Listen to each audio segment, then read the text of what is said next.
بسم اللہ الرحمن الرحیم۔ شروع اللہ کے نام سے جو بڑا مہربان نہایت رحم والا ہے، جس نے بیٹیوں کی وجہ سے خود کو معمولی سی بھی تکلیف میں ڈالا تو بیٹیاں اس کے لیے دوزخ سے بچاؤ کے لیے آر بن جائیں گی۔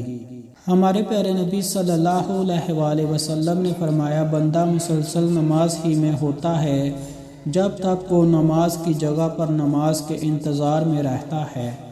ہمارے پیارے نبی صلی اللہ علیہ وآلہ وسلم نے فرمایا، جنت میں 100 درجے ہیں، ہر 2 درجوں کے درمیان 100 سال کی مسافت ہے۔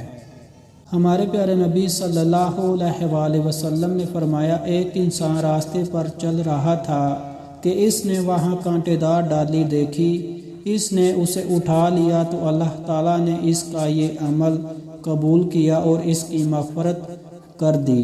رسول اللہ صلی اللہ علیہ وآلہ وسلم نے فرمایا، اپنی نماز میں اپنی موت کو یاد کرو، کیونکہ جب آدمی اپنی نماز میں اپنی موت کو یاد کرتا ہے تو وہ بہتر انداز میں اپنی نماز ادا کرتا ہے۔ رسول اللہ صلی اللہ علیہ وآلہ وسلم نے فرمایا، جس نے اجنبیہ عورت کی طرف نظر اٹھا کر دیکھا تو اللہ تعالیٰ قیامت کے دن اس کی آنکھوں میں آگ بھر دے گا اور جہنم میں داخل کرے گا، اور جس نے اپنی نگاہ کو نیچی کر لیا تو اللہ تعالیٰ اس کے دل میں اپنی محبت ڈال دے گا اور قیامت کے دن اسے جنت میں داخل کرے گا۔ رسول اللہ صلی اللہ علیہ وآلہ وسلم، جب تم 3 ہو تو تیسرے کو چھوڑ کر 2 ایک دوسرے سے سرگوشی نہ کریں حتیٰ کہ تم لوگوں کے ساتھ مل جاؤ، اس کے لیے یہ طرز عمل اس تیسرے شخص کو غم میں مبتلا کر دے گا۔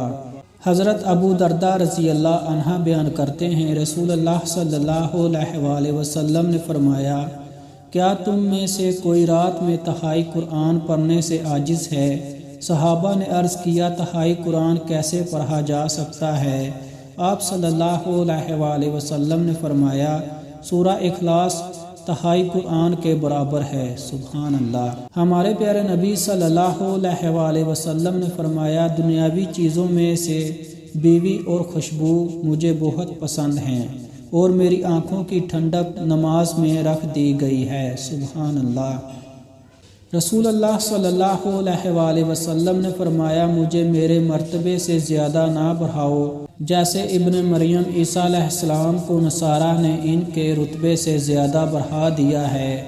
میں تو صرف اللہ کا بندہ ہوں، اس لیے یہی کہا کرو کہ میں اللہ کا بندہ اور اس کا رسول ہوں۔ ہمارے پیارے نبی صلی اللہ علیہ وآلہ وسلم نے فرمایا، بے شک ہر نماز اپنے سے پہلے والے گناہوں کو مٹا دیتی ہے۔